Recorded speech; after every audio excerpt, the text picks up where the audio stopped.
Good morning. My name is Yolanda Wisher, and these are my Afro eaters, Paul Geis and Mark Palacio, and this poem is entitled, West of Philly.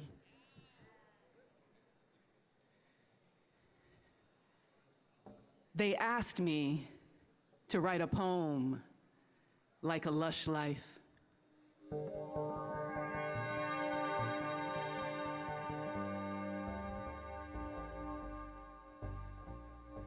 A Johnny Hartman poem.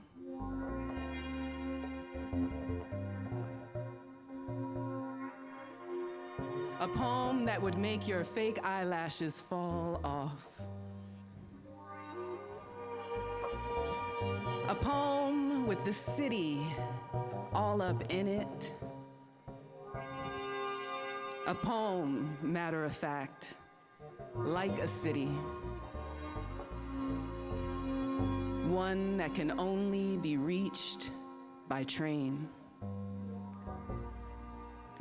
But not like Coltrane.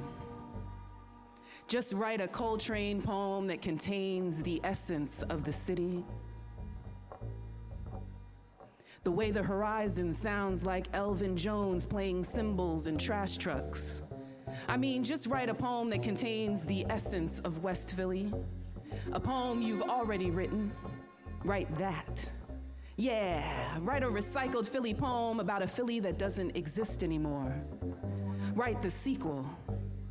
Make sure it's juicy with brotherly love and that other stuff. Drop in a cheesesteak, but make sure it's gluten-free because our audience is particular, you know, like people who don't like poetry. Not that you can't write what you like, but for now, just write it like you love every damn inch of the city. Even the hawks and vultures and raccoons and the characters like knives sharpened by the weak or like fruit bruised and first frosted. Write it like you believe the city has seasons, that it can change in its deepest cracks, unseen corners. Write like you know these corners. You know why this building is painted pink, why this one is empty, why this one is a missing tooth on the block. Write it like you know what it's like for a tooth to be taken. Write it like you know what it's like for a home to be lost. Or try writing it like you carry lost homes to bed with you. Like they are evidence and you are a detective. Like they are memories and you are family. Write it like you can see beyond seeing. Like you know the origin of shoulders sharp as javelins. Can decode three-pointed stars hunched under streetlights. Like you are related to the men selling socks and incense, oils and belts. Like you can read the compass on all their faces. You can recreate the arpeggios of the one-eyed singer or the $200 upright with beer-colored keys at the thrift store.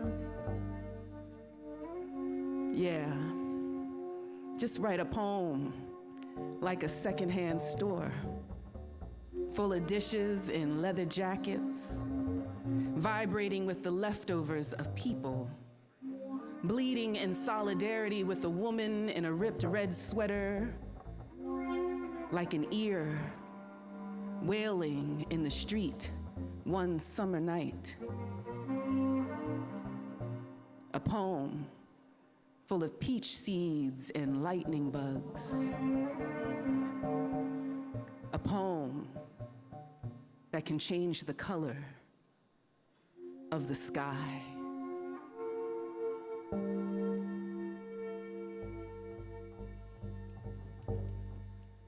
Thank you.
Philadelphia.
food. We love the Lux Saturdays in the White Room, music by Lee. A friendly warning, as we increase in size, you will not be allowed to sit on the risers, and you will not be allowed to stand on the walls. This is a dance floor, and security will enforce the rules. Once again, as we get more crowded, security will ask you to leave the risers, to leave the walls.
And now, please enjoy this video from our keynote sponsor, .art.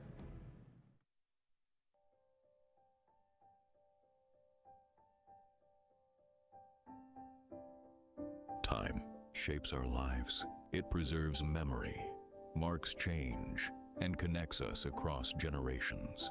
Museums help us understand the past, make meaning in the present, and imagine what comes next. At .art, we believe digital tools can help extend that work, helping museums carry stories farther, deepen engagement, and connect with audiences beyond the gallery walls.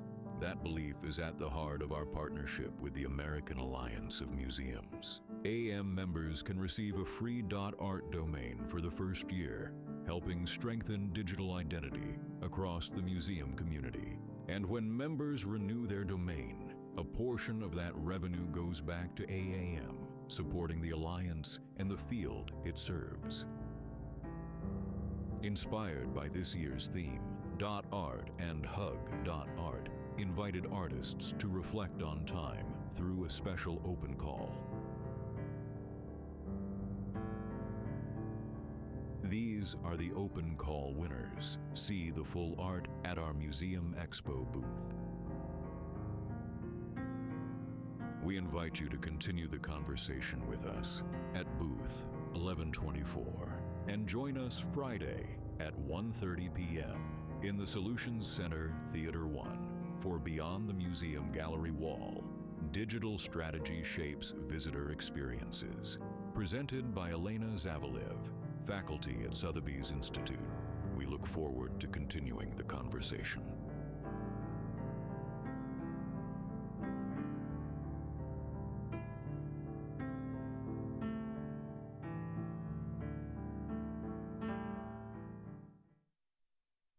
Please join us in thanking .art for their generous sponsorship of this year's general session and keynote, as well as all of the sponsors whose support makes the annual meeting possible.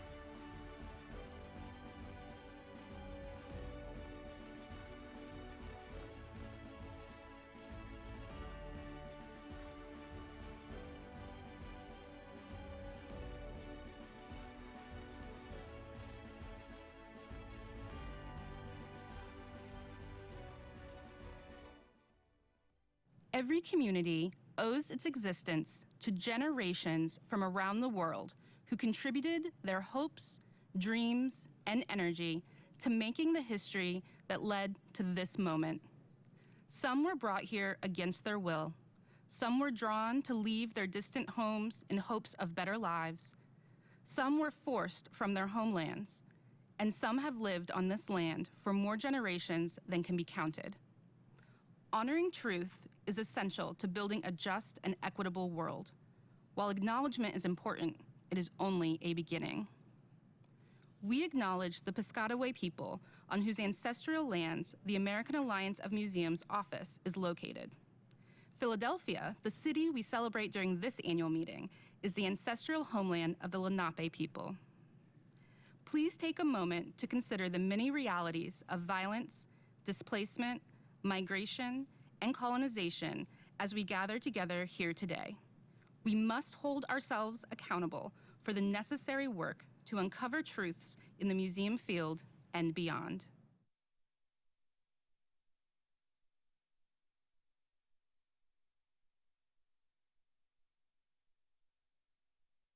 Good morning and welcome to the 2026 American Alliance of Museums Annual Meeting and MuseumExpo.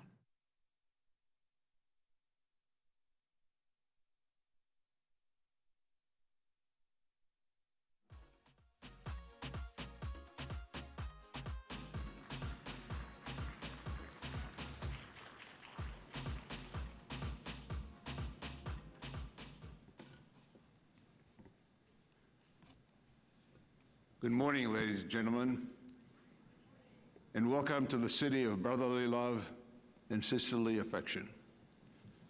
You know, Philadelphia was already an irresistible destination back in the 1750s. It had become the second largest city in the British Empire. And the question is why? Well, William Penn, our founder, welcomed believers in many faiths who had been persecuted elsewhere.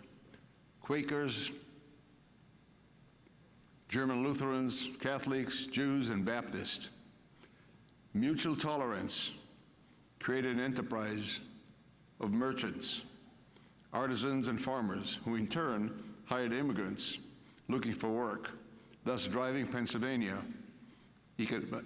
towards economic expansion. From its deep water route port in the Delaware River, Philadelphia became a key mode of transportation in transatlantic trade, connecting regional producers with markets in Britain, in Europe, the Caribbean. First came agriculture and agricultural products. Not long afterwards, it was ideas about government. And you remember the phrase, for the people, by the people, which spread like fire here in Philadelphia. Uncomfortable with ostentatious display, many Philadelphians preferred to invest in particular infrastructure and civic institutions rather than ornamental homes. Philadelphia developed a particularly dense web of voluntary associations, charitable societies, libraries, scientific clubs, and fire companies. These associations provided social safety nets, networking, approximate opportunities, and new business collaborations. Philadelphia became known as a place where an ambitious newcomer could build a great career. So freedom of ideas turned Philadelphia into a major center of printing of all types: books, almanacs, business notices, political tracts, and religious works, amplifying the city's role as a marketplace of ideas. The concentration of printers, writers, and learned societies meant that when political crises arose, Philadelphia hosted fellow colonists who produced the nation's founding civic documents, and yes, circulated the revolutionary ideas also. So culture did not just flourish as an ornament, as a byproduct of business. Culture attracted deep thinkers and committed investors to Philadelphia. Excuse me. It helped commerce grow, and it enabled America's best ideas to flourish here in Philadelphia. Of course, today, one can't speak about culture without pausing for a moment to consider Philadelphia's greatest hero, who actually never lived here, never lived anywhere. I refer to Rocky Balboa. When the first Rocky film was released in 1976, think about it, it's 50 years ago. Philadelphia was a great industrial city in severe economic decline. In the movies, Rocky follows the same trajectory: a bum from the neighborhood who gets one shot and survives, thanks to grit, durability, rather than polish and glamour.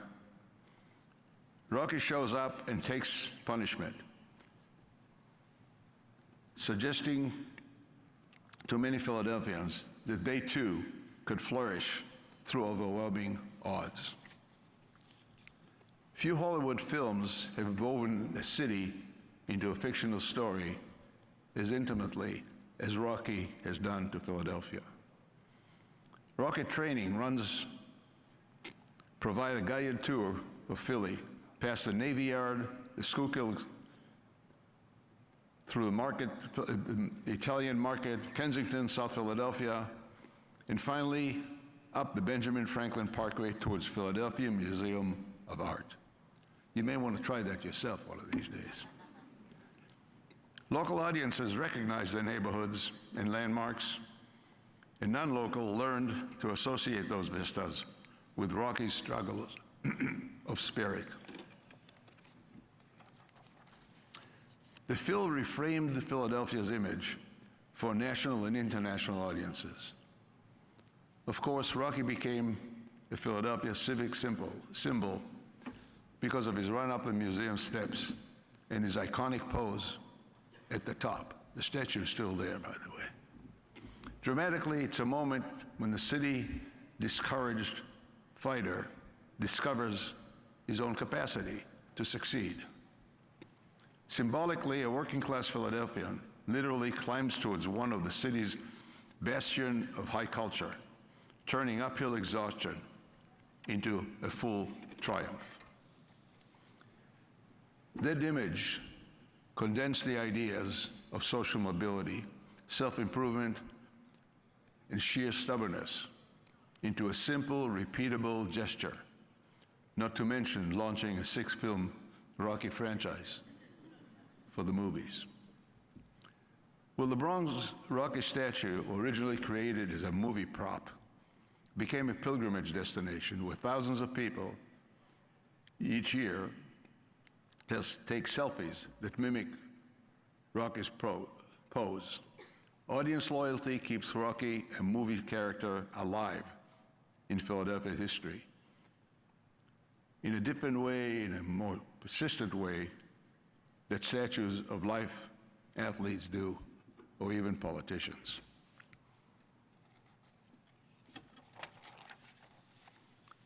So it's fitting that we in America celebrate our 250th anniversary, that you, stewards of culture and cultivators of the next generation of transformational ideas, gather here in Philadelphia. In a moment when questions of history, identity, trust, and public belonging feel especially urgent, the work represented by the delegates in this room has never been more important than at this time in this country. It's one reason that I want to welcome our governor, a governor who understands the essential role of arts and culture and its institutions play in building a healthy society. Under Governor Shapiro's leadership, the Commonwealth has affirmed that investment in cultural institutions is not peripheral to public life. It's central to public life. Yes, we believe in this. Thank you. Philadelphia's support for museums and cultural organizations, educational tourism, and public places demonstrates how culture contributes to economic growth. Economic growth depends upon the creativity, the civic imagination, and positive shared experiences that people experience when they come to cultural institutions. Ladies and gentlemen, it's my great pleasure to introduce a governor who is focused on Pennsylvanians who elected him, to cut through the noise, to bring people together, and as he said, get stuff done. Sometimes use a different word for stuff. That means record funding for public education, means tax cuts, more money back to Pennsylvanians' pockets, safer communities, and real freedom. He works for all Pennsylvanians, not just the ones who elected him, especially those lacking connections to access to power. Because Governor Shapiro believes that Pennsylvanians know the difference between lip service and real results. That's why he works for real results.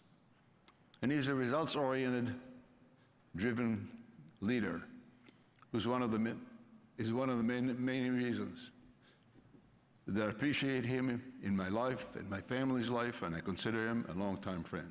Ladies and gentlemen, Governor Josh Shapiro.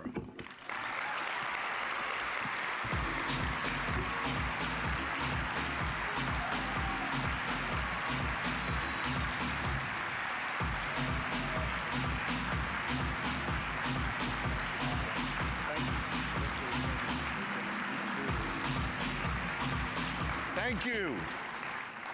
Good morning. Welcome to the city of brotherly love and sisterly affection. We are thrilled to have you here in Philadelphia, and let me begin by thanking my dear friend Joe Neubauer, not just for his kind words and his warm introduction, but for everything he does to benefit this city and our great Commonwealth. I want you to know that every major civic project over the last number of decades in this city has Joe Neubauer's fingerprints on them. From the Calder, of course, which is, I would argue, the hottest museum in the entire world right now. Each of these projects has his fingerprints on them, but interestingly, it doesn't bear his name or Jeanette's name. Joe believes in impactful work that we would refer to as tzedakah, as charitable work in our community. Some of you are hooting and hollering, you know what that word means. But what you don't see is the quiet work behind the scenes that Joe and Jeanette do in our school district, with our local police, with a whole lot more, lifting up all of our communities. I am grateful. The city and the Commonwealth are grateful for Joe Neubauer's generosity, but we are more grateful for his care and his compassion for our wonderful city and Commonwealth. Joe, thank you very, very much for your friendship and for your leadership. I want to welcome the thousands of members of the American Alliance of Museums who are here today in Philadelphia. I want to thank President Jackson for her wisdom of choosing Philadelphia to be here today. And I think it is fitting that you are here today as we celebrate 250 years since we declared our independence from a king and built this grand experiment that has led to the greatest nation on the face of the earth. Yes, a work in progress, but still a work that is critically important and a work that has promoted freedom here and across the globe. I want to thank President Jackson and all of you for being here, and I want to say a special thanks to some of your committee co-chairs who are here. A dear friend of mine, Larry Dubinski from the Franklin Institute, who as a little boy opened up my eyes to the power a museum could have in shaping your thoughts and in engaging your curiosity and in making you more excited when at the Franklin Institute, as a little boy, I got to climb through a human heart. And if you've not done that at the Franklin Institute, you better go check that out. I also want to thank, in addition to my friend Larry, I want to thank Dr. Ashley Jordan from the African American Museum, and I want to thank Vince Stango from the Constitution Center, both of whom are outstanding leaders in our city in running museums that are visited by millions of people each year. I'm proud to serve as the governor of this great Commonwealth, and I'm proud that our Commonwealth is home to 132 amazing museums and cultural institutions and historic societies.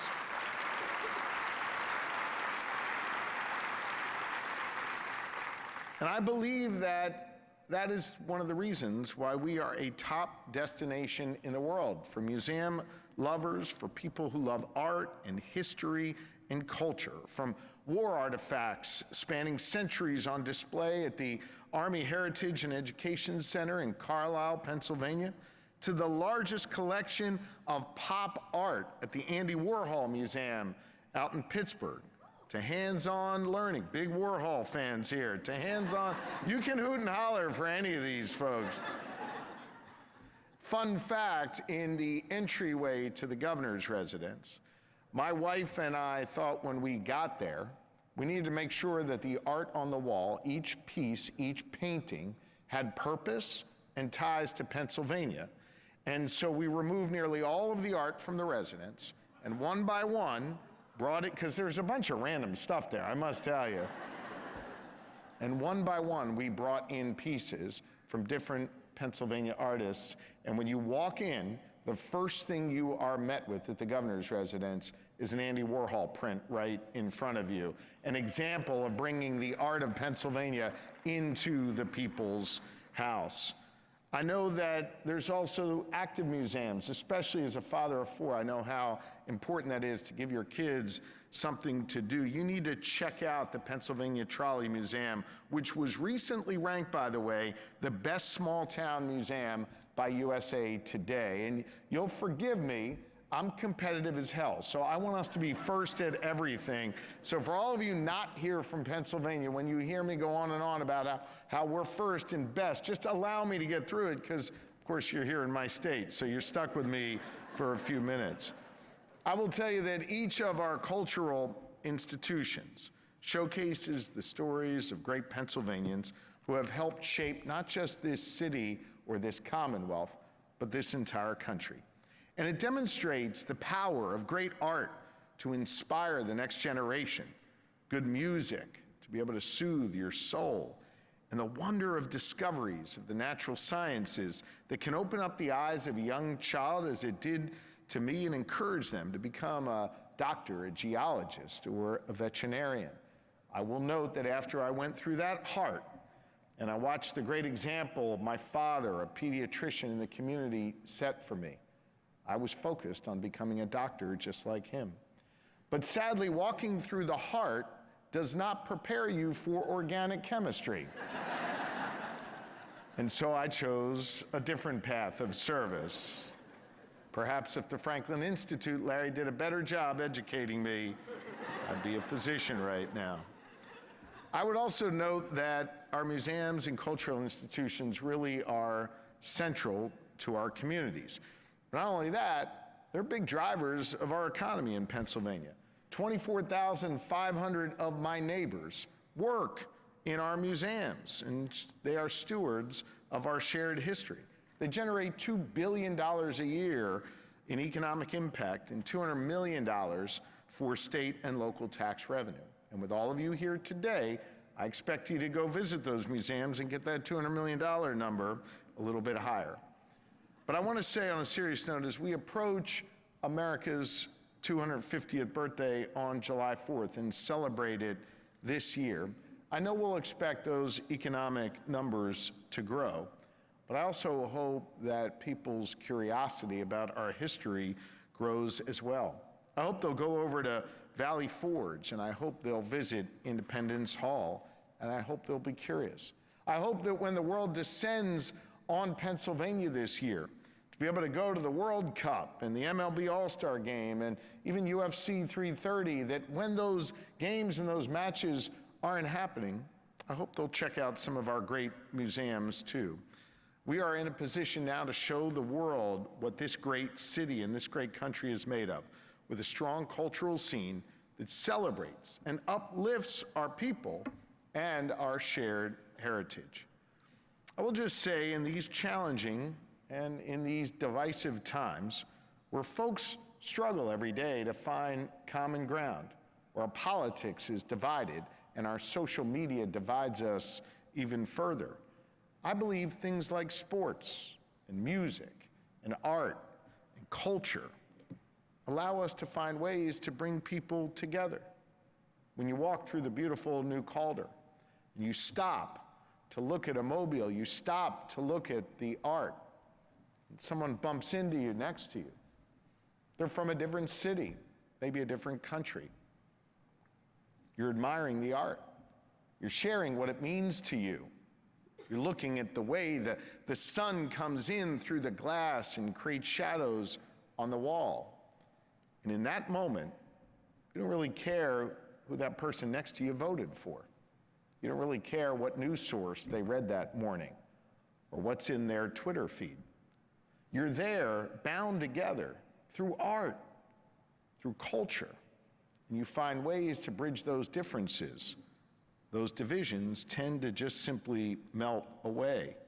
It sparks a conversation with someone you wouldn't otherwise talk to, and it can open up your eyes to see another person's perspective. We need more of that in America today, and your museums are a central place for those conversations to happen. I believe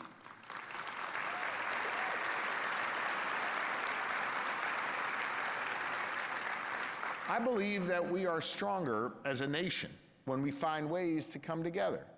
And I believe that we are better off when we know our shared history. And I think that is especially important right now. There's real power in that.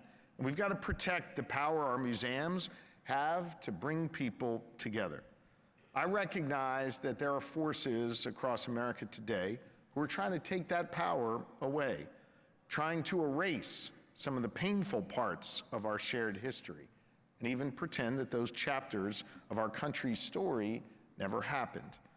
They are trying to systematically defund important historical institutions and museums, whitewash exhibits and monuments that remind us of our actual history. And they have quite literally tried to remove displays right here in Philadelphia, explaining our full history at Independence National Historical Park. And when you know, as the governor of Pennsylvania, I took legal action to get these displays put back up in their rightful place, and we won.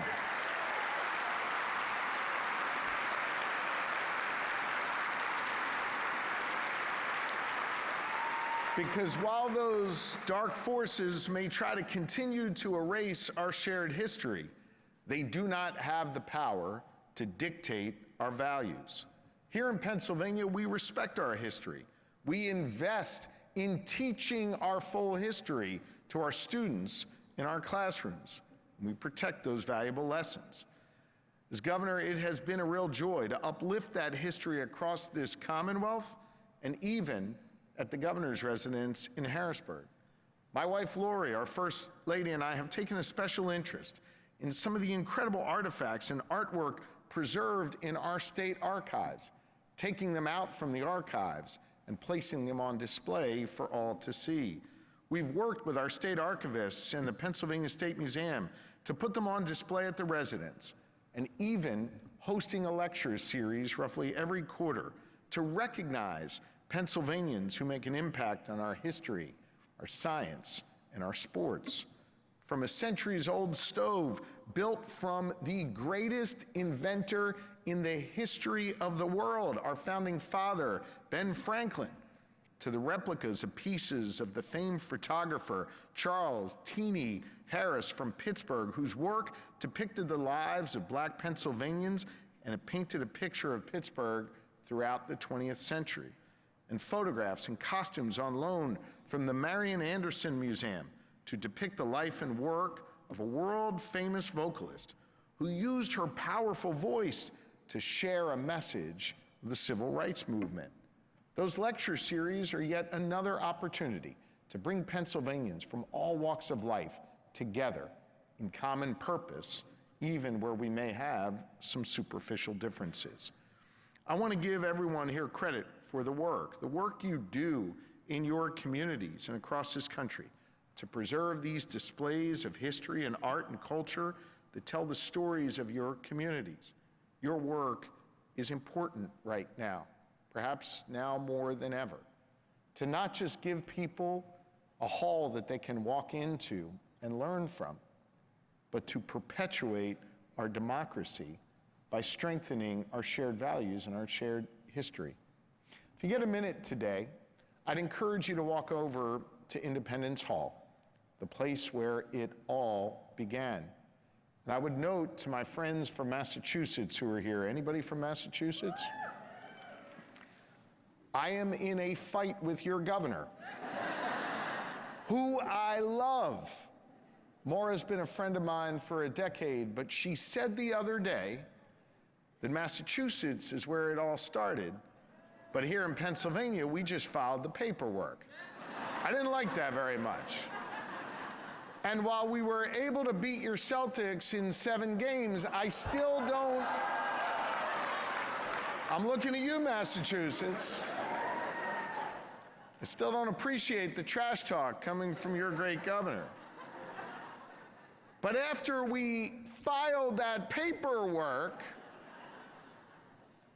about 240 years ago, as the Constitutional Convention was closing, Ben Franklin, the greatest inventor in the history of the United States, a founding father, a former leader of the Commonwealth of Pennsylvania, one of my predecessors, he walked out on the cobblestone streets of Philadelphia, and a woman walked over to him, and she said, "Mr. Franklin, what do we have here?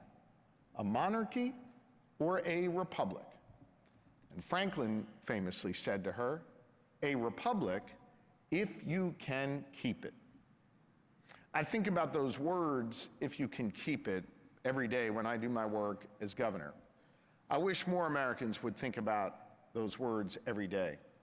What Franklin was really saying there was, while the founders got us off to a good start, while they drafted the documents that created the framework, the scaffolding for this great nation, the reality is Franklin and the other founders left the work to the next generation and the one that would follow, to build a United States that would be more inclusive, more tolerant, that would allow that woman who approached Franklin to actually have the right to vote.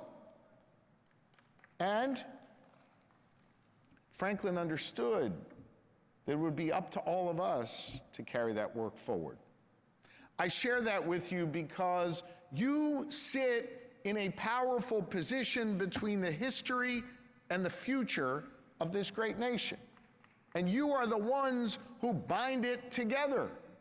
You have the ability to welcome in someone who's curious and tell them about the rich history of this nation and send them on their way, feeling as though they have an obligation to continue the work that Franklin and others started.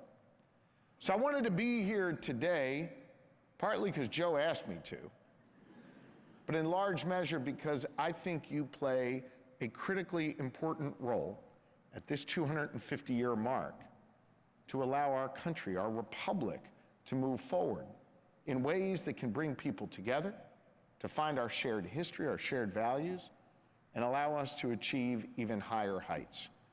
And so I would say to you, thank you. Thank you for not just being here in Philadelphia, but most importantly, thank you for the work you do day in and day out to keep our republic and move our nation forward. God bless you all. Have a great conference. Thank you. Thank you. Thank you. Thank you, everybody. Thanks, Larry.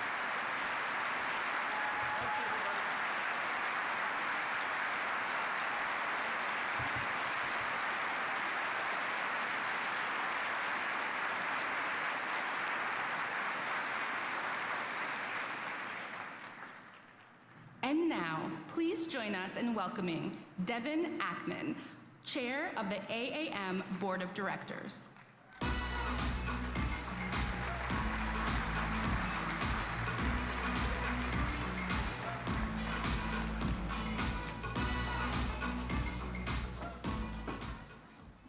Well, good morning. That was great, wasn't it? Yeah, thank you, Governor Shapiro.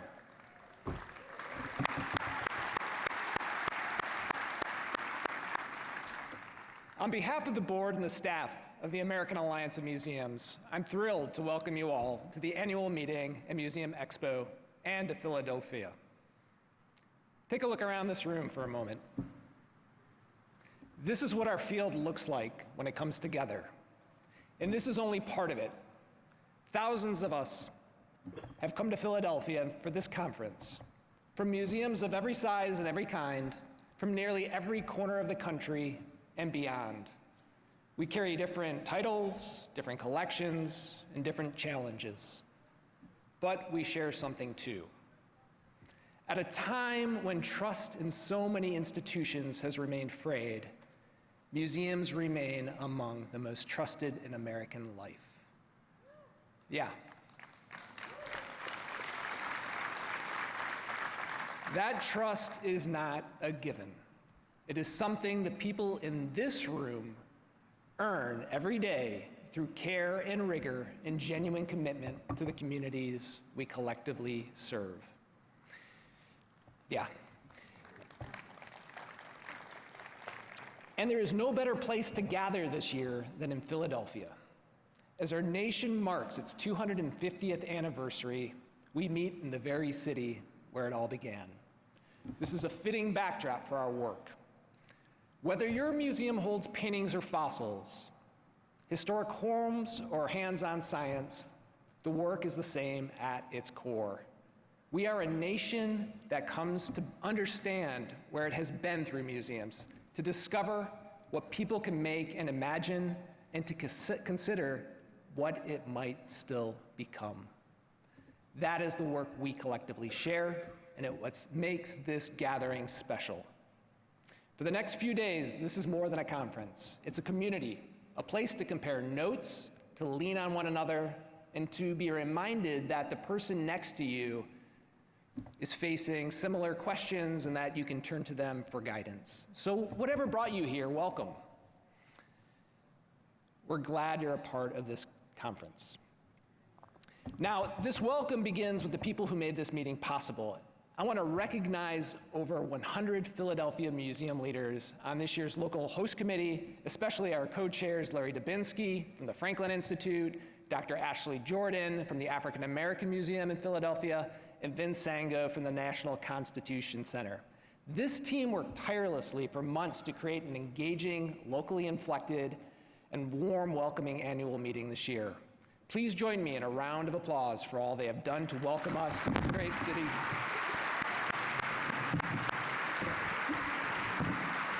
And to make such a great experience. Thank you. To produce an event of this scale, we are grateful to our sponsors and donors that you'll see recognized throughout the meeting. We especially want to thank the E.A. Mickelson Philanthropy, William Penn Foundation, Robert Wood Johnson Foundation, David Berg Foundation, Hamilton Family Charitable Trust, the Neubauer Family Foundation, Pew Center for the Arts and Heritage, and .art, our general session and keynote program sponsor. Please join me in extending our deepest gratitude to this year's annual meeting supporters.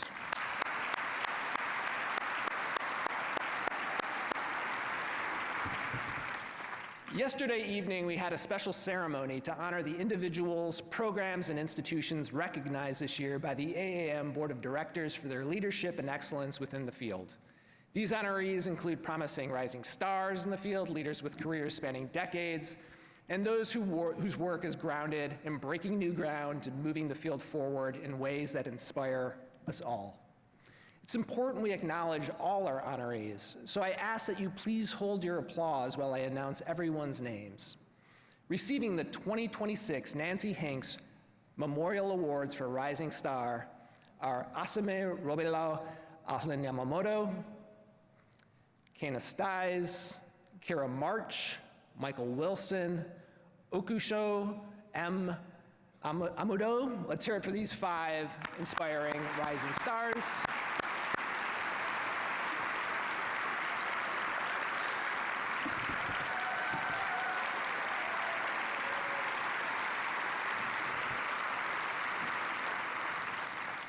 Congratulations. Receiving this year's Mid-Career Professional Awards are Adrienne Lawley Hills, Emily Johnson, Hillary Alcott, Jamie Van Huss, Mariano Pegno, Paul Stavist, Vivian Zavataro. Let's hear it for all these museum professionals as well.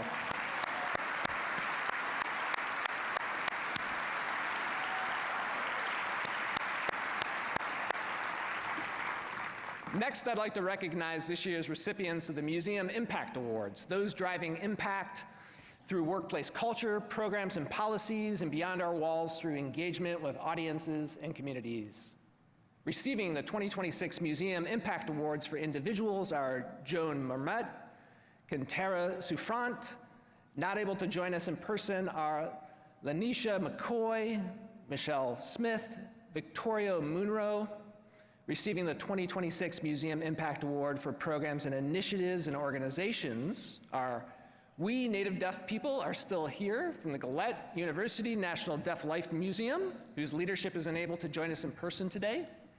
Welcome to Indian Land, Resistance, Resilience, and Activism on Alcatraz, and a revised Cell House audio tour, Birth of the Supermax from the Golden Gate National Parks Conservancy, a large-scale exhibit. The Badge of Pride, From Silence to Celebration, from the Irving Archives and Museum of Partnership with Badge of Pride. Red Line, Cities, Suburbs, and Segregation from the Johnson County Museum, the Clifford Stiles Museum, the Montana Historical Society, the Stonewall National Monument Visitor Center, and the Seward House Museum. Let's have a round of applause for all of these incredible honorees.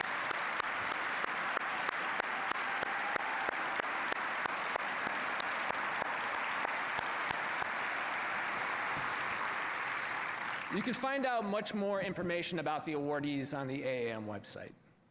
Now it's my privilege to recognize this year's recipient of the AAM Award for Distinguished Service to Museums, an honor that celebrates a career of profound impact on our field. This year, the Board of Directors is proud to present this award to Paula Gangopadhyay, Chief Executive Officer of the Pittock Mansion in Oregon. For more than 3 decades, Paula has served in leadership roles spanning museums, government, and philanthropy, including the Institute of Museum and Library Services and as Chief Learning Officer at the Henry Ford. In every role, she has brought a deep commitment to learning, innovation, and expanding access, helping museums better serve their communities and inspire new generations. Paula's leadership has not only shaped institutions, it has shaped people. Her vision, generosity, and dedication to this field have left a lasting mark on colleagues across this country and certainly back home in Detroit. We are truly honored to recognize her with this year's Distinguished Service to Museums Award. Paula has graciously prepared a video for us to share with us today, so let's take a listen.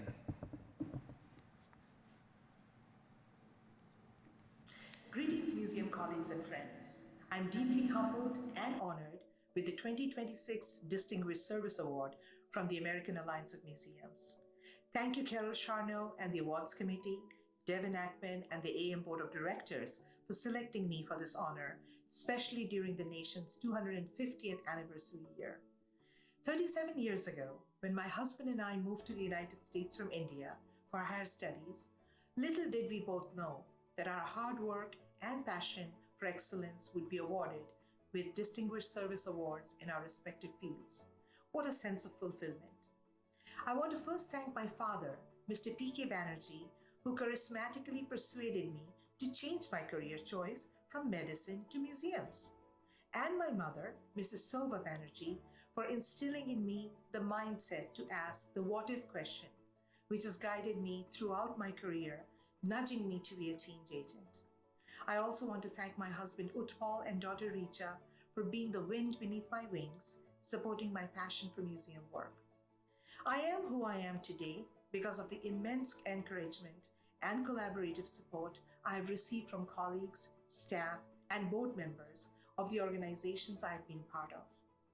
Thank you, Meridian Historical Village, for giving me my first museum director job after graduate school.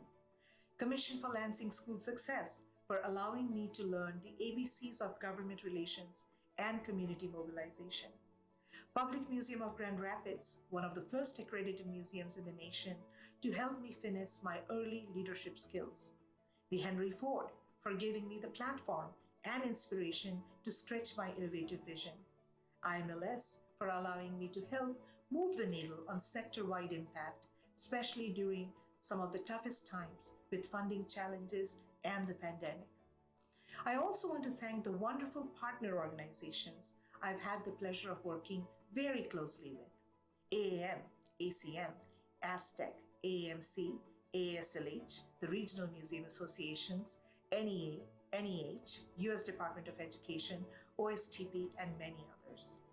Thank you, Pittock Mansion, for allowing me now to challenge the status quo drive institutional culture change, and redefine public-private partnership. Lastly, thank you, Eric Lebrecht, colleague and friend of almost 2 decades, for nominating me. My work is not done yet. I'm charged up to write my book on leadership lessons learned from my own journey, so stay tuned. To all of you, my sector colleagues, remember the 3 R's. Keep reimagining, be resourceful, but most importantly, remain resilient. Thank you.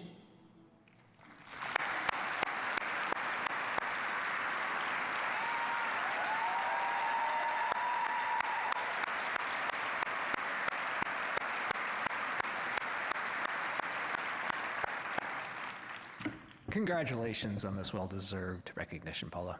It's great to see you. Now, please join me in welcoming to the stage AAM's President and CEO, Marilyn Jackson.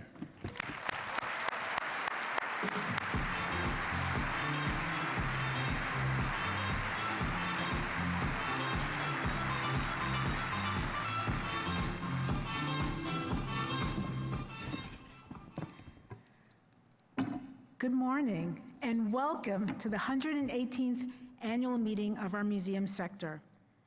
It is really, truly great to be with you again as the United States marks its 250th anniversary, and we reflect on the role of museums in re-examining the past, embracing the present, and shaping what comes next. And there is no better place to explore these ideas than in Philadelphia, the birthplace of American democracy. This year, in addition to our Museum Odyssey thematic tracks, we're introducing 2 new tracks for you. The first centers on the fundamental skills and strategies museums need right now, from audience development and fundraising to leadership and institutional change. The second track focuses on creative aging, a programmatic framework museums are using to deepen community relationships and grow attendance. We are delighted to feature Daisy Fancourt, a noted researcher and author whose work explores how the arts, social connection, and culture actually slow down the aging process. I don't know about you, but I'm going to check out her session for sure. It's this afternoon. Throughout this week, you'll also get to meet 350 industry partners in the combined AAM and Museum Store Association Expo Hall. The Expo Hall is truly one of my favorite parts of this meeting because it is designed to help you solve problems, discover fresh ideas, and connect with partners who really understand the practical needs of museum work.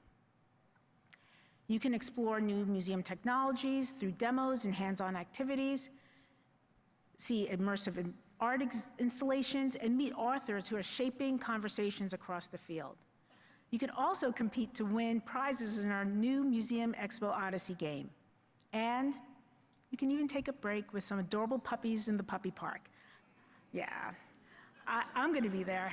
The Expo Hall opens at the end of this program, so please join us there for a light lunch. They're all really excited to see you. Now, this is my 3rd time standing before this community, and every year I'm reminded of something that feels even more true today, that this field is powered by people who care deeply, who think boldly, and who show up for each other when it matters most. And over the last 16 months, it has mattered. There is no way to stand here today without acknowledging how challenging this period has been. We have all felt it. Uncertainty, political pressures, questions about our work, our purpose, and even our credibility. There were moments when it felt like the ground was shifting faster than we could keep up. But you did keep up, and you adapted, you led, and you served your communities with integrity, courage, and purpose. And AAM stood with you. Together, we rose to meet the moment. I'm going to start with advocacy. When museums came under real political and financial pressure, we made a deliberate decision to step forward more visibly, more strategically, and more forcefully.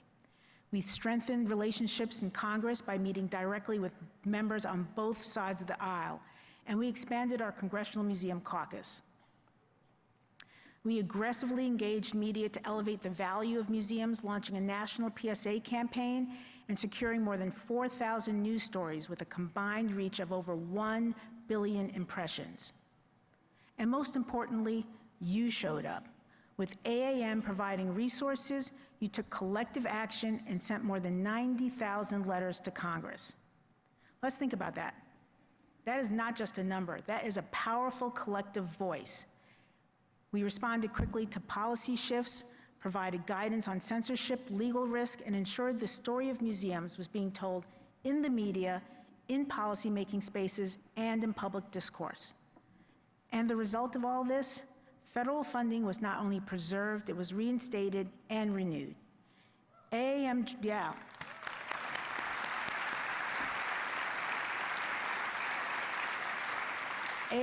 joined our partner associations in filing an amicus brief in the Rhode Island versus Trump case, which ultimately halted and reversed the White House's IMLS cuts and reinstated those canceled grants.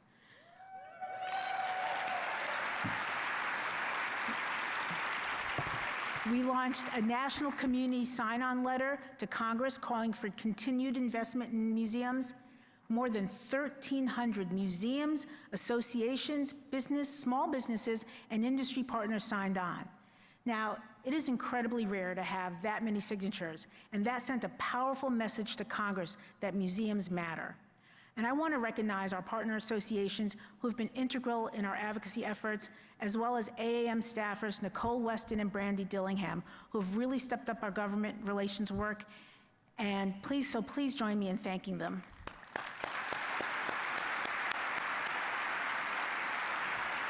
Now, we knew advocacy alone was not going to be enough, so we expanded how we serve you through learning. We've increased our virtual offerings, making timely and relevant content more accessible. We've developed hundreds of new resources aligned to the real challenge you told us you were facing, from sample ICE response policies to partnerships with healthcare providers. And we're not stopping there. We're building more flexible, career-connected learning pathways, including new micro-credential, stackable professional development opportunities, and our flagship Museum Leadership Academy, which is launching this fall in partnership with Michigan State University. And we're doing all of this because investing in people is one of the most important ways to strengthen the field. We also heard something else very clearly this year. In moments of uncertainty, people need more than just tools and resources. So we made a conscious effort not just to speak to you, but to listen. We hosted more than 60 virtual meetings, town halls, and listening sessions to hear directly from you. And we heard the need for community and connection. And I'm so excited to announce the new affinity communities have launched. Yeah. These are structured, supported groups where you can build relationships, find mentorship, and develop your leadership skills across roles, experiences, and identities.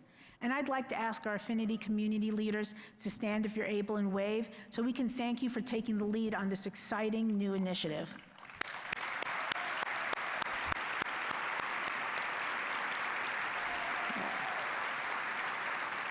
And I'd also like to thank AAM board member Dina Bailey and team members Grace Stewart, Megan Lance, and Brianne Roth for listening to all those 60 sessions, building and launching these communities in partnership with all of you.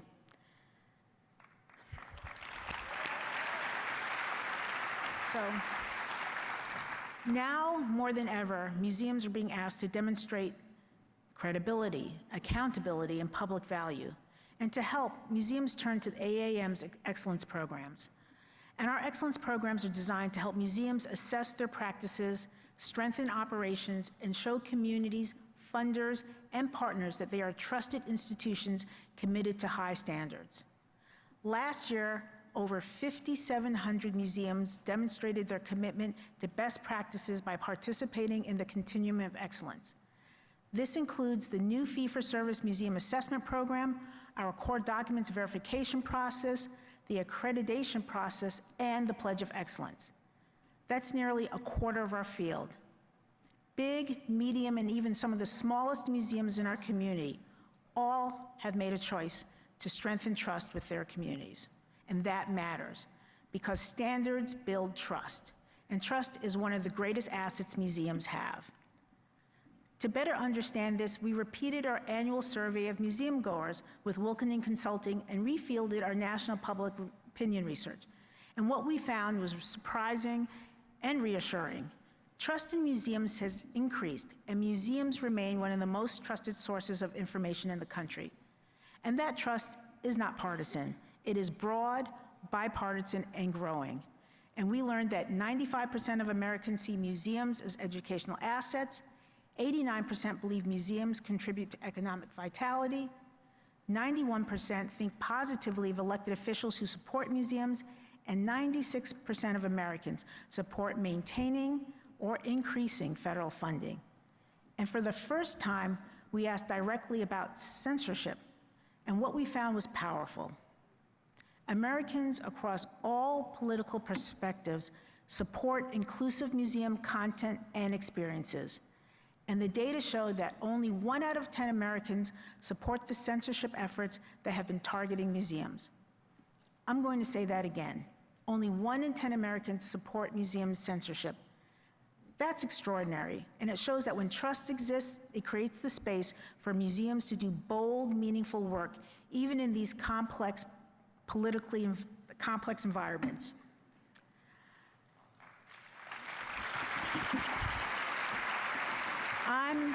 I'm delighted to share that we are aggressively fundraising to repeat our landmark Museums as Economic Engine study for the first time since 2016. Yes, you've been asking for it, we're trying to deliver. This data is one of the most effective tools we have to tell our story more clearly and more powerfully, to influence legislators, funders, and build allies, and to demonstrate that museums are essential contributors to education, workforce development, tourism, and the economic vitality of their communities. Now, I really truly have seen how persuasive this data is. I've seen firsthand how it shifts the conversation with policymakers. It's remarkable. I've been in meetings with lawmakers who have been polite but not necessarily engaged until I start to talk about the economic impact of museums in their districts and states. It really stops them in their tracks, and then they become engaged. If you look at everything we've done this year, there's a common thread. It's not just about programs, it's about positioning our field for the future. This year, thousands of voices across the museum field helped shape AAM's new member-informed strategic plan. And you told us to focus on 3 core things: bold advocacy, shared learning, stronger community. And that feedback is shaping where we go next. So we're expanding our advocacy into a coordinated 50-state strategy because the future of this work does not live only in Washington, it lives in every community you serve. We recognize that some states have strong networks and associations already doing incredible work, but others need more support. Those are the places where AAM will build coalitions and connect local voices to state and federal decision makers.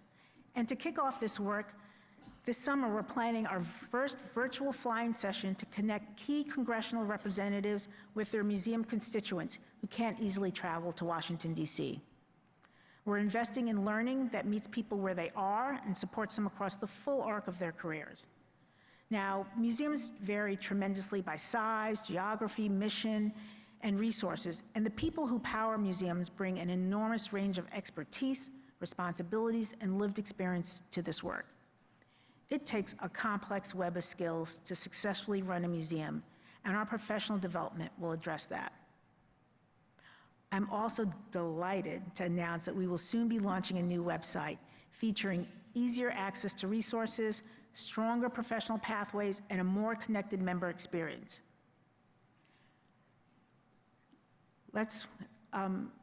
It'll also better reflect the vibrancy and impact of the people and institutions who make up this incredible field. This is about making sure that AAM is not just responding to the moment, but is helping what comes next. So let's take a quick look at this video that we have for you.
That's going to be your new digital home at AAM.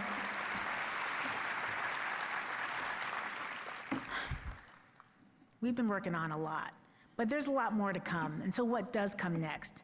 We've come through a challenging period, and some of those challenges are still with us.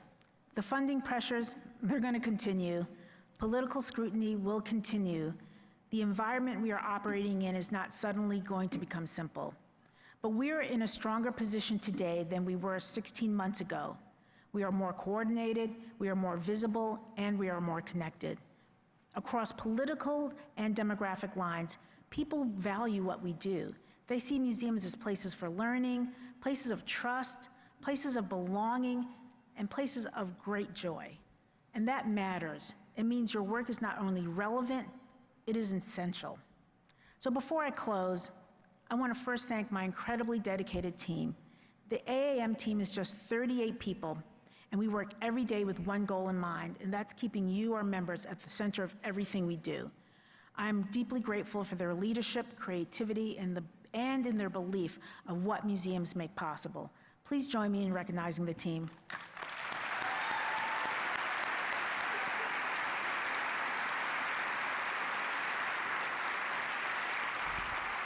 Next, I want to recognize the AAM board. This extraordinary group of volunteer leaders represents the full diversity and broader ecosystem of the field. From small museums to large institutions, from South Carolina to Utah, across art, history, science, natural history, culturally specific museums, and exhibit design firms. They all bring perspectives that reflect the richness and complexity of our profession. I'm going to tell you, this board really shows up, and I'm incredibly grateful for their service. Please help me in thanking them.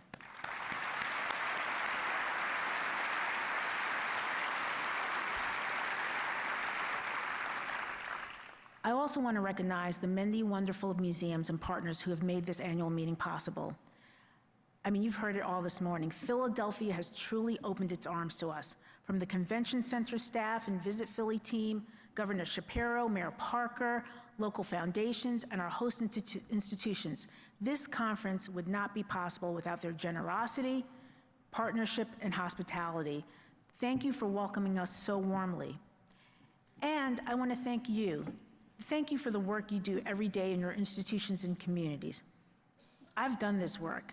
I've polished the vitrines, I've set up the stanchions, I've worked the floor, I manage the marketing details that no one sees. And it is the most meaningful work I've done in my 40-year career, because museum work really matters. It shapes how people learn, how communities connect, how we understand ourselves and one another.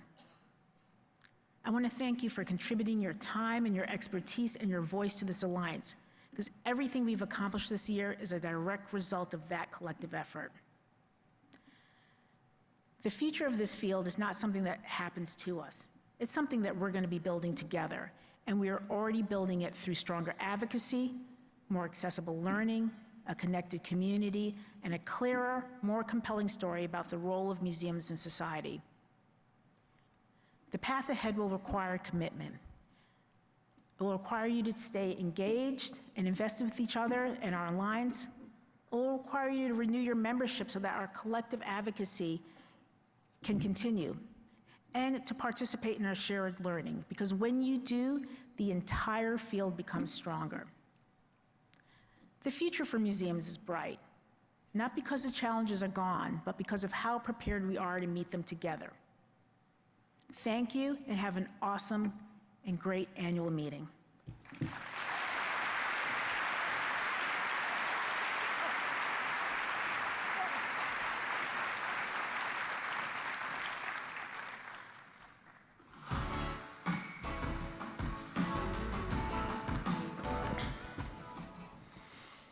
All righty. Good morning, everybody, and welcome to Philadelphia. I'm Larry Dubinski, President and CEO of the Franklin Institute, and on behalf of my colleagues, which you just saw, including Vince Stango and Ashley Jordan, my co-chairs, welcome to Philadelphia. It is an honor to have you here for the American Alliance of Museums annual meeting and MuseumExpo. It's wonderful to see so many of you here together in person. There is something powerful about gathering face to face.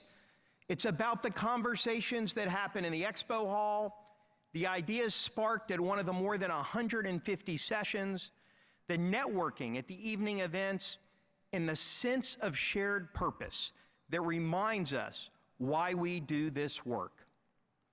Our work is not just meaningful, it's essential. Our institutions are not nice to have, they are critical engines of education, curiosity, inspiration, and powerful economic drivers contributing to the vitality and resilience of our communities in ways that are often underestimated.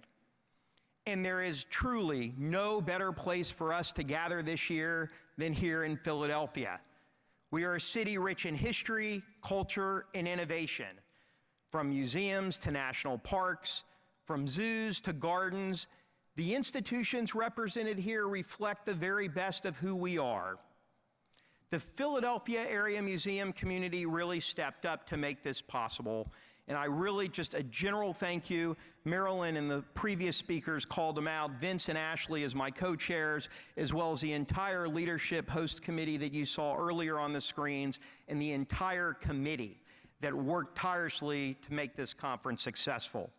Also, Marilyn and the staff at the American Alliance of Museums have been great partners to work with. And I appreciate all the institutions, many that you'll see over the next couple of days, some that you saw yesterday, for all the work that they do.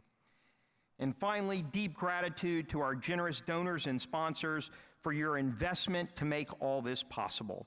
Again, thank you for all you do, and thanks for being here. It's now my pleasure to turn it over to Vince Stango, President and CEO of the National Constitution Center.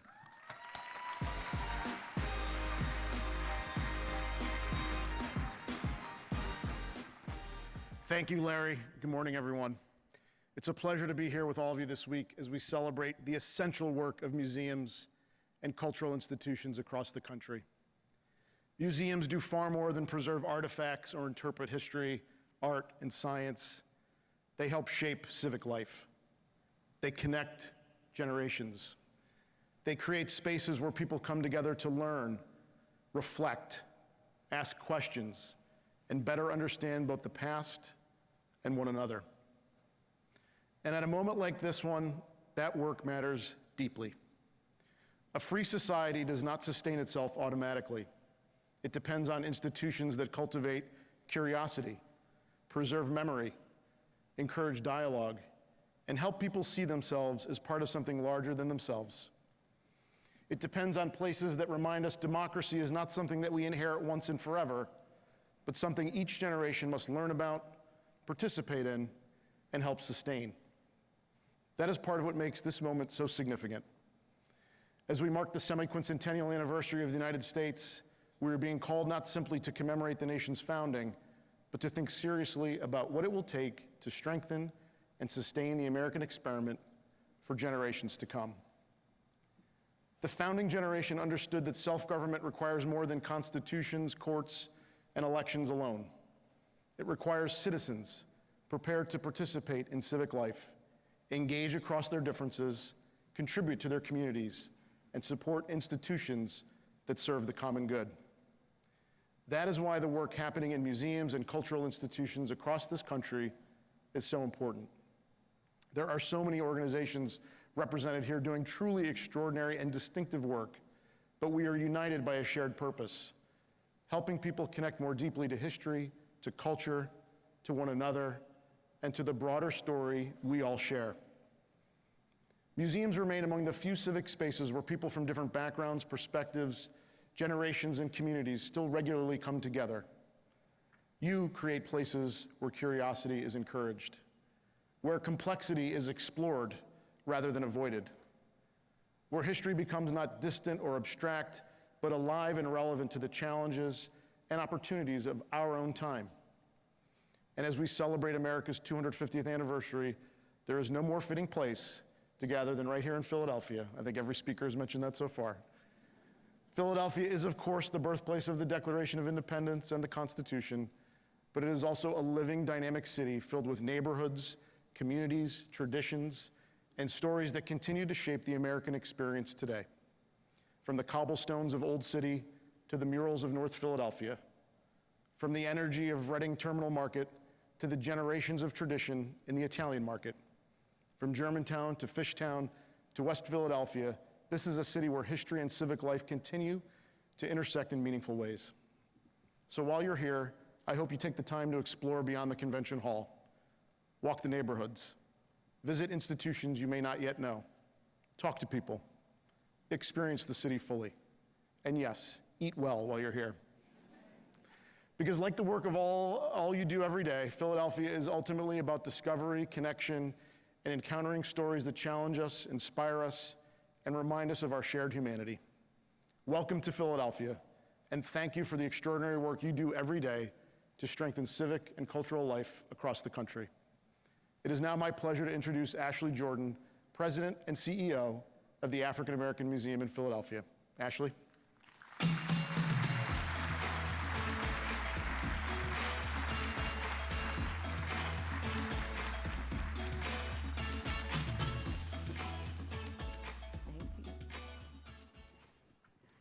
Thank you, Vince, and thank you, Larry. As Vince mentioned, Philadelphia is a city of neighborhoods, each with its own unique identities and home to our cultural institutions. As we look ahead to this great milestone year, we knew that all eyes would be on Philadelphia, and we knew we needed to meet this moment with exhibitions that would draw a lasting impression on people. There are some credible exhibitions throughout the city that we encourage you to visit while you are here. In the Old City neighborhood, you'll find the National Constitution Center and their special exhibition, Governing the Nation, which brings the Constitution structure of government to life through immersive sets, historical artifacts, and interactive experiences. The American Philosophical Society and the Museum of the American Revolution are both using their special exhibits to explore the Declaration of Independence. And of course, I encourage you all to visit the African American Museum in Philadelphia because we're hosting the Ruth Carter Afrofuturism exhibition. Thank you. This exhibit displays over 40 of her career designing costumes, it boasts of her 40-year career as well as the 80 costumes of Miss Carter's work. It includes her early works with Spike Lee and Do the Right Thing, as well as Malcolm X, as well as her most recent work, Black Panther, and the sequel, Wakanda Forever. And the costumes from the 2025 Oscar award-winning film Sinners, directed by Ryan Coogler.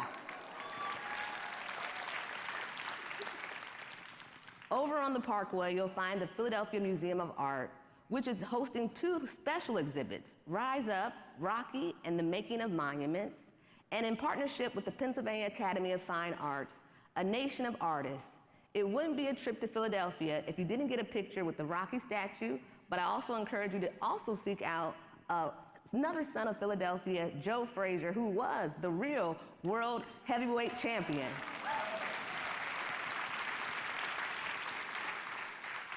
As you walk along the Benjamin Franklin Parkway, you'll find one of our newest museums, which is the Calder, across the street from the Barnes Foundation, which is currently hosting Freedom Dreams, as well as a dedication to memories, dreams, and the histories of America.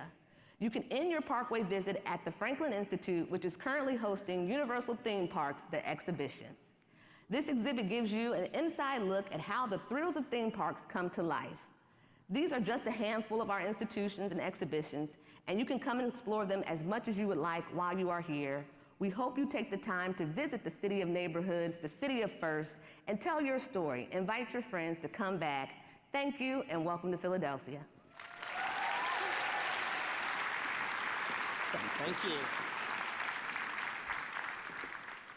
All right, as you see, a lot in Philadelphia, and we are so excited to have you here. It's now my honor to introduce our keynote speaker, Charisse Lillie. Charisse's career is a remarkable testament to leadership across sectors. She began as a trial attorney in the United States Department of Justice's Civil Rights Division, and later became the City Solicitor of Philadelphia, the city's chief legal officer. She went on to become a partner at the law firm of Ballard Spahr and held senior executive roles at Comcast, including Senior Vice President of Human Resources and President of the Comcast Foundation. Her influence extends far beyond her executive roles. Charisse currently serves on the boards of Exelon, Penn Mutual Life Insurance Company, and Independence Health Group, and has served on numerous civic and nonprofit boards, including the Federal Reserve Bank of Philadelphia. She is also deeply connected to the cultural community. Charisse has been a trustee of the Franklin Institute for more than 25 years, so I can personally attest to her thoughtful leadership and wise counsel. And this August, she will release her book, Upon a Turning Stage, which reflects on her journey and offers insights on mentorship, allyship, and leadership. Across every chapter of her career, Charisse has been a trailblazer who not only opens doors,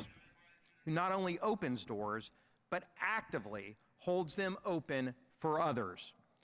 Her influence on leadership, equity, and mentorship could not be more timely for this moment and for our field. Following the keynote, she will lead a panel of museum leaders: Thom Collins, Executive Director and President of the Barnes Foundation; William Harris, President and CEO of Space Center Houston; and Ashley Jordan, President and CEO of the African American Museum in Philadelphia. But first, please join me warmly welcoming our keynote speaker, Charisse Lillie.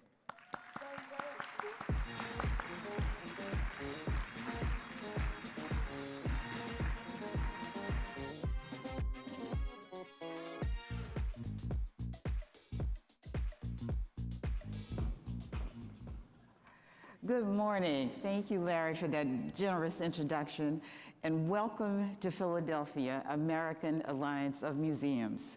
The city of brotherly love and sisterly affection welcomes you with open arms. Now, why am I speaking to you today?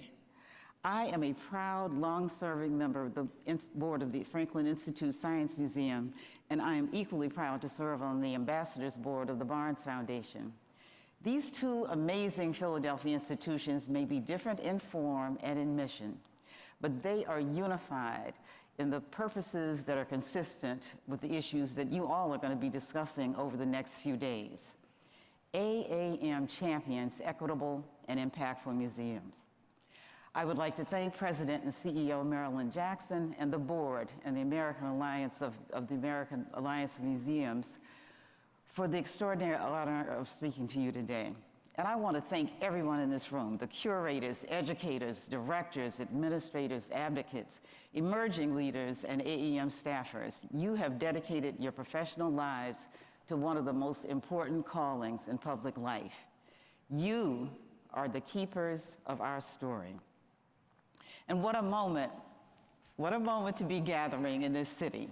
250 years ago in this very city, a group of smart, visionary, and complicated men put ink to paper and declared something radical: that all men are created equal and they are endowed with certain unalienable rights, and that among these are life, liberty, and the pursuit of happiness.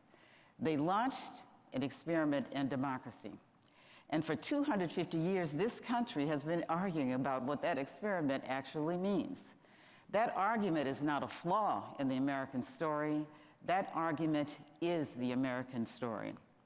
2026 marks 250 years of aspiration, 250 years of contradictions, and 250 years of ongoing work and continuing struggles to mold and refine this experiment called democracy. This anniversary is more than a celebration. It is an invitation to question: what stories are we telling about our country? Who is included in that story? What future for this country are we trying to create and shape? There is no institution more essential to that ongoing work, to the preservation and interrogation of who we are and who we want to be, than the American Museum.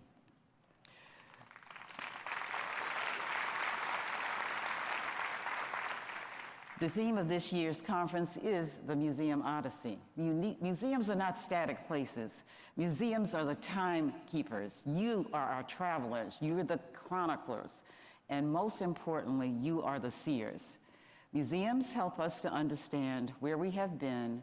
You help us to make sense as to where we are, and you help us to envision and imagine what comes next. I want to give you a little context of my perspective on where we are and where we are going. I grew up in Houston, Texas in the 1950s and 60s, yay Houston, attending segregated public schools. Now, my all-black school did not enjoy the same resources as the all-white schools nearby. But we were fortunate because with the limited professional options available to black women at the time, we had some of the smartest among them helming our classrooms. My mother was a speech and drama teacher who later founded her own theater company, producing the work of black playwrights exclusively. My father was a jazz musician and music educator. My sister and I joined the Houston Youth Symphony as its first black members, and political debates were the dinner table sport in our home, and we were expected to hold our own. I was raised by parents who believed very deeply that education did not begin and end in the classrooms. On the weekends, we went to the theater, to church, and we were exposed to black history and black art. Dr. John Biggers, the founding chairman of the art department at Texas Southern University, was a friend of my parents. And he was instrumental in building the university's collection of African and African American art, a collection that would later become a museum, opening in the year 2000. But as a young girl, I remember visiting exhibits of that collection at Texas Southern University. And what I want to tell you is what seeing that art meant to me. Growing up in Houston at that time, the story of black identity was largely a story of exclusion, injustice, and sometimes danger. But inside those rooms, surrounded by paintings and sculptures and works that said, we were here, we created, we dreamed, we endured, I saw something different. Art gave the black community a voice.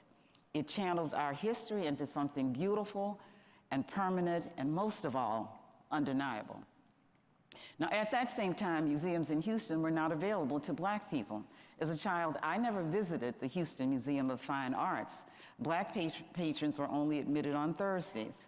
And in 1969, the businessman John Demonell and his wife wanted to place Barnett Newman's broken obelisk outside of Houston City Hall, dedicated to the recent assassination of Dr. Martin Luther King Jr. The city council refused. The Demonells purchased that artwork themselves and placed it outside the Rothko Chapel, where it stands to this day. Over 60,000 people walk past that sculpture every year. Time, my friends, has a way of vindicating what was right all along. So here we are, 250 years into that imperfect experiment. And as America marks this anniversary, museums face a profound question, not just as a part of a national conversation, but as a field of endeavor. How do you tell the story of these 250 years honestly? There are those who want museums to participate in a celebration, to present a triumphant narrative of American greatness. And there is greatness in that story, real, documented, extraordinary greatness. But there is also complexity. There is also trauma. Our panel museum leaders in a few minutes are going to share how their museums are telling the stories of America and American democracy. And they're going to discuss how they are responding to the challenges that museums are facing in the current environment. What museum leaders are experiencing today, the political pressure, the attacks on science, the censorship of museum content, the efforts to enforce a single official version of history is deeply troubling. And I do not want to minimize that. But it is also important to remember that we have been here before. In the 1950s, Michigan Congressman George Dondero launched sustained attacks on modern American art, calling Cubism, Expressionism, and Surrealism communistic and un-American. He targeted not only the artists, but the museums that showed their work. Museum of Modern Art, the Art Institute of Chicago, the Corcoran. Alfred Barr, the founding director of MoMA, responded with lectures, articles, and exhibitions. The museum never stopped showing that work. Today, those same artistic styles are celebrated as landmarks of American cultural achievement. Time told the truth. In the mid-1990s, the Smithsonian opened an exhibition of the Enola Gay, the aircraft that dropped the first atomic bomb, one that provided historical context around that decision. The opposition was fierce. The plans drew strong opposition from the Air Force Association, the American Legion, and the United States Senate. The exhibition was abandoned later in 1995 and replaced with a much smaller display. The director of the museum resigned, but that conversation about historical context, about who gets to narrate American history, never went away. It is the same conversation we're having today. Today, museums specializing in all kinds of subject matter are facing significant challenges of their own. 8 Smithsonian institutions are being reviewed and exhibits are being removed and replaced. As the governor told you, in Philadelphia, National Park Service workers were directed to remove a memorial at the President's house honoring the lives of the 9 people enslaved by George Washington. And litigation to restore that exhibit is still ongoing in federal court here. Museums are a mirror of our culture, a reflection of the actions we take, works we create, and truths we uncover. And gazing into that mirror, how important it is it that we like what we see? And if we do not like what we see, doesn't it still have value? Government and grassroots groups have waged numerous battles against museums when they believe the museum exhibits are indecent, subversive, or even dangerous. Museum curators, supported by their leadership and their boards, often push back because of their responsibility to showcase art, science, history, and culture in their complete, often complicated, and sometimes imperfect forms. But as museums face the challenges of the present, hearkening back to the theme again of time, we must always keep in mind that our present will someday in the future become our past. Pressure changes shape. It does not disappear, and neither do we.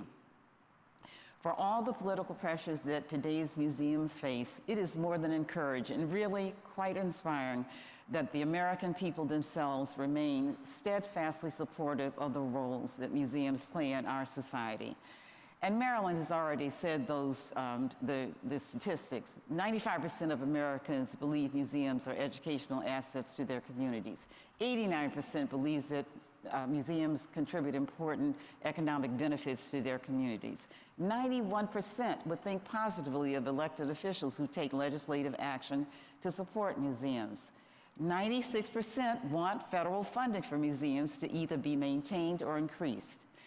And this one, only 1 in 10 Americans think museums should be censored, crosses party lines. The American people are with museum leadership. Even when the politics feel otherwise, the American people are with you. And that support is evident in both the staying power and the evolution of American museums. Artistic styles have evolved over the years. The fully restored Enola Gay has stood since 2003 in the Stephen Udvar-Hazy Center. Although it doesn't have the historical content originally proposed by the Smithsonian leadership, it is there. And as previously noted, the broken obelisk remains a lasting tribute to Dr. King. The challenges that museums are facing today will be overcome in time, I believe. Museum leadership has to continue to fight as hard as it currently is doing to preserve their mission, even in the face of opposition. And as museums look toward the future, and if museums are to preserve the mission of museums in the future, the answer will lie in a solid commitment to mentorship of the next generation of leaders. It is not mentorship as a program or a line item in a strategic plan. It is mentorship as a practice, as a covenant between those who have arrived and those who are climbing. I would not be standing here today without my own work ethic and commitment to excellence, but without mostly my mentors and the sponsors that have helped my career. From my parents, to my professors, to my bosses who told me to aim higher in the legal and corporate worlds. I never forgot what they did for me, and I have made a commitment to do the same for others. At the Franklin Institute, for example, we don't just open our doors to young people. We actively partner with local corporations and organizations to reach underserved youth in the Philadelphia area. We open doors to careers in science and technology. We prioritize programs for women and girls and young women who remain historically underrepresented in STEM fields.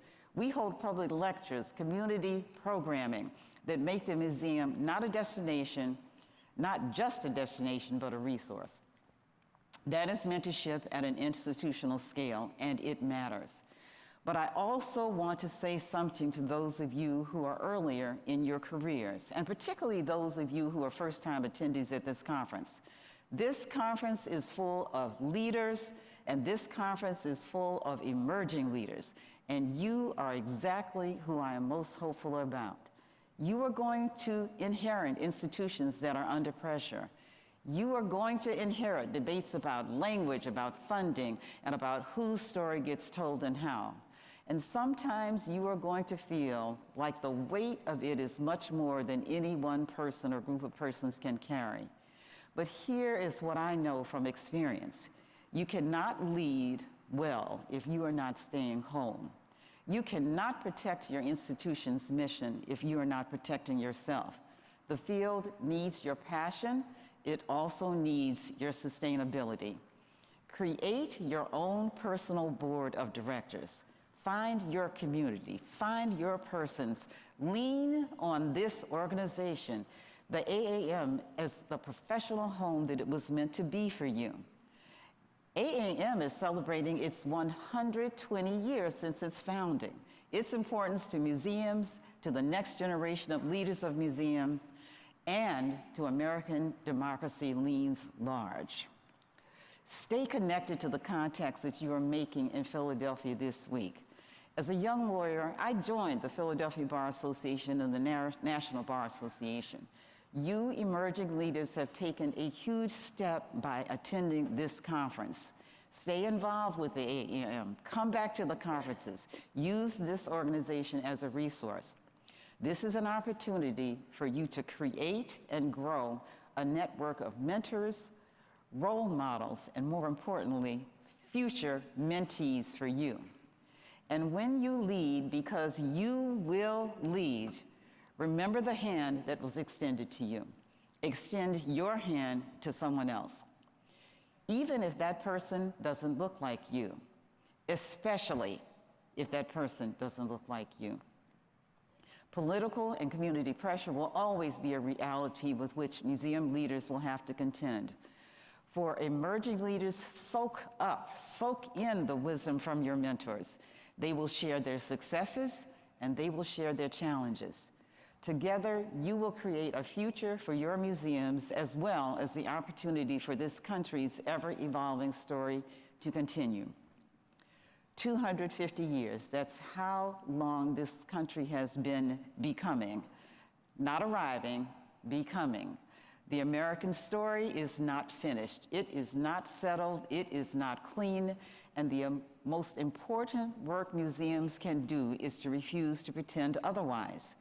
You hold the complexity, you hold the contradictions, you hold the full, unvarnished arc of who we have been so that we can become better. Right now in this city, in this 250th anniversary year, the work has never been more urgent or more meaningful. Museums are not peripheral to democracy. Museums are democracy in practice, spaces where every American, regardless of background, can encounter the full truth of our shared story. AAM's 120-year legacy of leadership will continue to meet the challenges that present themselves. Spaces where a little girl from Houston, Texas can walk into a room full of paintings and fully appreciate that her history is rich and beautiful and worth fighting for. That little girl grew up, and she is standing here imploring you to stay the course, do the work, protect each other, trust the long game, because time, as this year's theme reminds us, usually has a way of ultimately vindicating what is true and what is right. Thank you so much for your attention.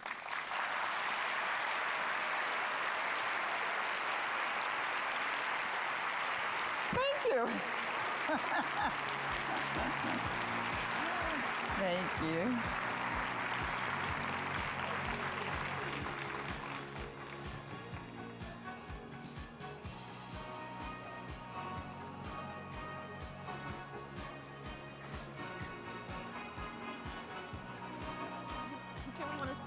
Doesn't, yeah, wherever you. You want to sit closer?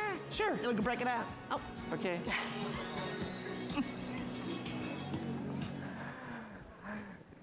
So good morning. I know we're running behind, so we're going to try to keep this tight. I have a few questions for our panelists. William, will you please share some of the challenges of operating a science museum in the current environment in Texas and discuss some of your strategies for managing these challenges? Well, I think there's no surprise that Texas is a red state and we have blue oases with the metropolitan areas. And what I've always focused on and counsel my team is you really have to focus on building trust and relationships. And it's hard to build that trust when you're going into crisis. And so it's really important, especially with your elected officials, that you get to know them, that you keep them informed and engaged in your priorities as an organization, and that you don't lose hope. You keep focused on your values, the things that are most important. I thought you touched on so many great points in your comments that are true for what we try to do. You always are gonna have conflicts and differences, but you have to remain true to what your mission and value are, and then really communicate that to your elected officials and other influencers. But you can do that once you have that relationship and trust. Great. Thom, how is the Barnes Foundation celebrating the 250th anniversary, and what are some of the various exhibits that the Barnes Foundation is opening this year? Sure. So many of you may know Governor Ed Rendell, who was formerly mayor of Philadelphia. And about 7 years ago, I received a call from Governor Rendell, who was apparently bored, and he called me and he said, you know, I am chairing some statewide activities in support of the semi-quincentennial celebration, and I'm hoping that you will participate in celebrating the anniversary. And I thought to myself, I don't know about celebrating, but how about if we interrogate the implications of this 250th anniversary? And so we decided we would organize a series of exhibitions that really tell alternate American stories, or what many people would consider alternative American stories. Okay. We opened the season with a new body of commissioned work by the MacArthur-winning Sky Hopinka, who is a Native American artist who created a new body of work for us that explores the implications of the Native American struggles around land rights issues, but doing it in the vocabulary of historical landscape work. Our second exhibition of the season, thank you for the shout out. Freedom Dreams is an exhibition of work by 5 media artists, African American media artists, who use found material in conjunction with their own work to narrate stories about aspiration and its support of change in the African American community in the United States. And the third exhibition we open at the end of the summer. It's called Noguchi to Osawa, Designing Post-War America, and it is an exhibition that looks at the impact of incarceration on 6 Asian American, Japanese American artists, architects, and designers, and the way in which that experience of incarceration has impacted their work. Thank you. Ashley, you lead a museum which is directly focused on the African American experience. How are you managing this environment when much of your content is considered anti-American or per se discriminatory against whites if African Americans are either displayed or celebrated? Yeah, I look at that with a level of double consciousness, in the sense that at times I feel like an onlooker. I ask myself, how did we get here? Particularly, this is the same country that voted the man who coined the phrase hope, which was the first African American to be voted into the highest office, which was President Obama. And then next we were thinking that Hillary Clinton, who would have been the second woman, because Shirley Chisholm was the first to be nominated, that we were going in this direction of progress. And it didn't happen. And we know post the administration of President Biden, America is yet auto-correcting itself again. And then the part where I look at my viewpoint as an African American in this country and to understand our journey, and I say it like this in a way where it's reflective of the experience, but for me it's like Wednesday, in the sense that we've been here before in this journey. When we had the 14th and the 15th Amendment, we had Reconstruction, and then we had the nadir. And our gains and access for the voting rights and civil rights were being taken away from us, but then later we had to have the civil rights movement. And look at us now. Yeah. It's on major news, the fact that voter suppression is happening in areas where there's a strong demographic of African Americans. And so when I look about my work and talking about the African American Museum in Philadelphia, we have an obligation to maintain truths as well as the story of inclusive freedom. And so when we look at our work today, we have a core exhibition called Audacious Freedom. And it looks at the lives of people taking bold risks. We must continue to take bold risks. Because right now, we think about history being something that's regulated to the past. It's happening right now. And we need history makers and stewards of this faith in the field and so on to keep being a part of this story, because we have to tell it. But most importantly, we have to do the work, do the side of education. Because we all know that when the arts thrive, communities thrive socially, economically, and democratically. Yeah. And right now, we need to reimagine a new democracy. And so that's where I feel like our work is being done at the museum. So can you all just talk briefly, and I think we're going to have to start in a little while because we're losing our audience. How are you all being impacted by the federal executive orders regarding diversity and new definitions of what is considered discriminatory, and how are you all navigating these new rules? Well, I can begin by saying we are definitely impacted by it because of funding requirements and grants that may have been funded or submitted, and I think many of you have had the same experience where you've had to either resubmit or edit what you've done, but it has not changed our resolve around our values as an organization. I think that's very important. I'll use as an example, the city of Houston actually has taken a stand around diversity and inclusion, and it was a priority of our chamber. And they are still resolved to do that, but they've changed the language to inclusivity and opportunity. And so it hasn't diminished the work that we're doing, but we're not, we've evolved our language in a way that it's less conflicting with the current trends. And I think what you said was also very insightful, that we've been through this before, and you can't give up, and things will evolve and change. But we can't lessen the effort and the commitment to the work that we're doing. Great. Ashley, Tom? Many people don't know that Dr. Barnes founded the Barnes Foundation as an educational institution, not as a museum, a traditional museum. And part of his commitment was to those initiatives that we now refer to as DEAI. He was very interested in inclusion. He was very interested in access, and he was very supportive of those that he believed need to be elevated in our community here in Philadelphia and beyond, in particular the African American working class, and also women. Who ran his businesses, ran his factories, ran his foundation. So DEAI initiatives, I argue, are, alongside progressive education, as important to the foundation's mission and commitments to our service. And so we really are reconnecting with that legacy. We continue to evolve our thinking about what that means, what it should mean today. Having said all of that, I would say that and my general counsel approved me saying this, that we continue to lean into our rather robust DEI commitments, but we do it in a way that is, of course, fully compliant with all applicable laws, as they say.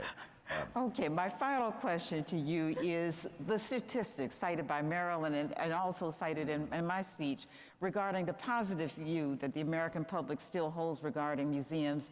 Does it give you hope? What does that say to you about the future of museums and the future of the work that you all are doing?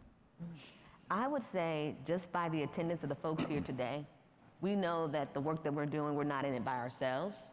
And I also get reminded, just when I think about the life and legacy of the Reverend Jesse Jackson, how we got to keep hope alive.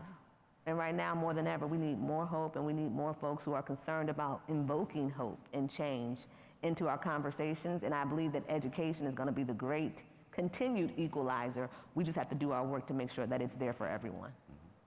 I would just add that I think our experience is consistent with those statistics, that based on our attendance and what we see in the Houston market for museums, people are very passionate about those organizations, and they do reflect our culture and values. And so it does give me tremendous hope. And I think, again, we have a really powerful platform to communicate our purpose and mission, and to be of service, most importantly, to our communities. Sure, great. I echo all those sentiments, and I wish they were expressed in cultural journalism. I wish they were supported by our local and regional governments, and I wish that the philanthropic community would resist internalizing self-policing in this rising authoritarian administration. Awesome. Thank you. All right. Thank you all so much. Great. Okay. All right.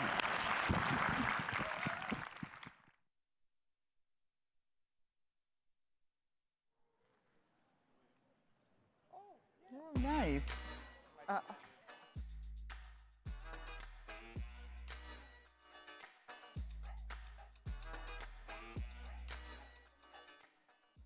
Please join us in thanking Charisse R. Lillie, Thom Collins, Dr. Ashley Jordan, and William Harris for that incredible panel. This is the end of the general session. We now invite you to explore the Museum Expo Hall. Don't forget to visit the Museum People Meetups, Solutions Theaters, Digital Media Lounge, Poster Hall, and Puppy Park, all in the Museum Expo over the coming days.